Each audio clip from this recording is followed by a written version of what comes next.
بسم اللہ الرحمن الرحیم۔ محترم ناظرین، السلام علیکم۔ حضرت عمر فاروق رضی اللہ تعالی عنہ کا شمار اسلام کی عظیم ترین خلفاؤں میں ہوتا ہے۔ ان کی خلافت کا دور عدل و انصاف، تقوی اور عوام کی خدمت کے لیے معیار پر مبنی تھا۔ ان کی زندگی کی بہت سے واقعات ہمیں یہ سبق دیتے ہیں کہ ایک حکمران کو اپنی رعایا کی دکھ درد میں شریک ہونا چاہیے اور ان کی ضرورت کا خیال رکھنا چاہیے۔ یہ واقعہ ان کی عوامی خدمت اور عدل کی ایک بہترین مثال ہے۔ حضرت عمر فاروق رضی اللہ تعالی عنہ کے دور خلافت میں ایک بار مدینہ اور اس کی گرد نواح میں سخت قحط پڑا۔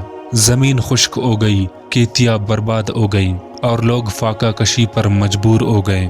حضرت عمر رضی اللہ تعالی عنہ دن رات عوام کی فلاح و بہبود کے لیے سرگرم تھے۔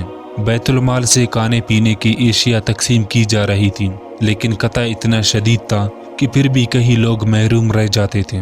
حضرت عمر رضی اللہ تعالی عنہ کو اپنی رعایا کی حال کا پتہ رکھنے کا بہت شوق تھا، اس لیے آپ اکثر رات کے وقت بیس بدل کر مدینہ کی گلیوں میں گشت کرتے تھے تاکہ لوگوں کی مسائل کا جائزہ لے سکیں اور ان کی مدد کر سکیں۔ ایک رات حضرت عمر رضی اللہ تعالی عنہ حسب معمول مدینہ کی گلیوں میں گشت کر رہے تھے۔ آپ رضی اللہ تعالی عنہ کے ساتھ آپ کا ایک غلام بھی تھا۔ گشت کے دوران آپ رضی اللہ تعالی عنہ ایک جھونپڑی کے پاس سے گزری جہاں سے بچوں کی رونے کی آواز آ رہی تھی۔ حضرت عمر رضی اللہ تعالی عنہ نے رک کر غور کیا اور گھر کے قریب جا کر دروازے پر دستک دی۔ ایک عورت باہر آئی جو بہت پریشان نظر آ رہی تھی۔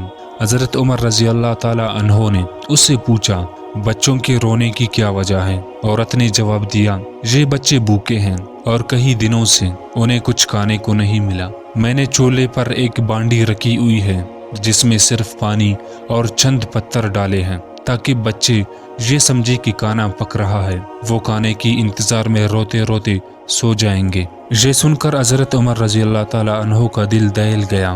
آپ رضی اللہ تعالی عنہ کی آنکھوں میں آنسو آ گئی اور آپ رضی اللہ تعالی عنہ نے اس عورت سے کہا، تمہارے اس حال کا خلیفہ عمر کو علم نہیں؟ عورت نے غصے سے جواب دیا، عمر ہمارے حال سے بے خبر ہے، اگر وہ خلیفہ ہے تو اس پر لازم ہے کہ وہ ہماری ضروریات پوری کرے، قیامت کے دن وہ ہمارے حالات کا جواب دہ ہوگا۔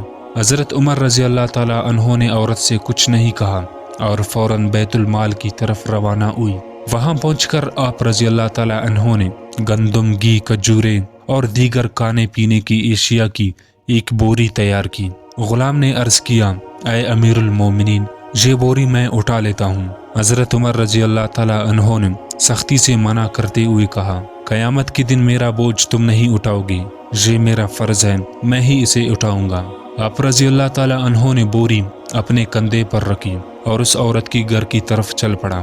جب آپ رضی اللہ تعالی عنہ دوبارہ اس عورت کی گھر پہنچے تو فوراً بانڈی میں گندم ڈال کر اپنی ہاتھوں سے کھانا پکانا شروع کیا۔ آپ رضی اللہ تعالی عنہ چولہے کے نیچے آگ جلانے کے لیے لکڑیاں بھی خود جمع کرتے رہے۔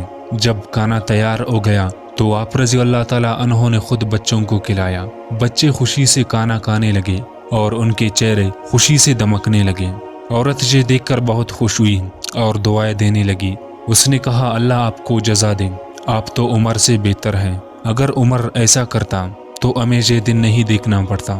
حضرت عمر رضی اللہ تعالی عنہ یہ سن کر خاموش رہے اور کوئی جواب دیے بغیر وہاں سے چلے گئے۔ واپس آتے ہوئے آپ رضی اللہ تعالی عنہ نے غلام سے کہا، جب یہ بچے ہنس رہے تھے تو میرا دل مطمئن ہو گیا، میں ڈرتا تھا کہ کہیں قیامت کے دن اللہ مجھ سے ان کے رونے کا حساب نہ لے۔ یہ واقعہ ہمیں سکھاتا ہے کہ ایک رہنما کو اپنی رعایا کے دکھ درد میں شریک ہونا چاہیے اور ان کی مشکلات کا مداوع کرنا چاہیے۔ یہ حضرت عمر فاروق رضی اللہ تعالی عنہ کی عدل و انصاف اور عوام کی خدمت کی اعلیٰ ترین مثال ہے۔ ان کی زندگی کے یہ واقعات ہمیں سادگی، عاجزی اور عوام کی خدمت کا درس دیتے ہیں۔ امید کرتا ہوں کہ ہماری ویڈیو آپ لوگوں کو پسند آئی ہوگی۔ مزید اس طرح کی ویڈیوز دیکھنے کے لیے ہمارے اس چینل کو ضرور سبسکرائب کریں۔ ملتے ہیں ایک نئی ویڈیو کے ساتھ، تب تک کے لیے اللہ حافظ۔